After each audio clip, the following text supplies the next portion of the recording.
शेतकरी मित्रांनो आणि सर्व नर्सरी बांधवांनो, आपण जे आहे की आता साई नर्सरी चिंचपूरला आहात बघा. हे ती जे 1901 जे आहे की याचे रोपं बघा. मला यामध्ये जे आहे की आता बघा किती दिवसाचं रोप आहे तेजसजी. हे तेजस आहेत साई नर्सरीचे. हे किती दिवसाचं रोप आहे?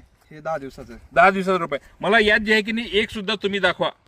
एक सुद्धा जे आहे की नाही छिद्र हे नाही याच्यामध्ये, म्हणजे पूर्णपणे 100% जर्मिनेशन आहे. आणि विगर बघा एकसारखी. तुम्हाला मला जे आहे की नाही एक सुद्धा वर खाली तुम्ही दाखवा. म्हणजे मला हे दाखवायचं आहे आपल्याला की जे आहे की कावेरीचं जे कलिंगड आहे 1901 याची जी आहे की बियाण्याची प्रत, बियाण्याची क्वालिटी ही तुम्हाला इथे समजते आहे. आणि हे जे आहे की सगळं जे आहे आमचे जे आहे की हे डिस्ट्रीब्युटर जे आहेत इथे साई नर्सरी चिंचपूर यांचे जे आहे की नाही चांगल्या प्रतीचं कोकोपीट वापरतात. चांगल्या प्रतीचं जे आहे सगळं मटेरियल वापरल्यामुळे या प्रकारे रिझल्ट भेटतात. आणि त्याच्यासोबतच जे आहे एक उत्कृष्ट आणि जे आहे की क्वालिटी बियाणं जे आहे की कावेरी कंपनी देते त्याचं हे प्रतीक आहे. त्यामुळे मी आपल्या सर्वांना विनंती की सर्व नर्सरी बंधूंना आणि आमचे शेतकरी बंधूंना की यावर्षी या हंगामामध्ये कावेरी कंपनीचे 1901 कलिंगड लावा आणि भरघोस उत्पन्न घ्या. धन्यवाद.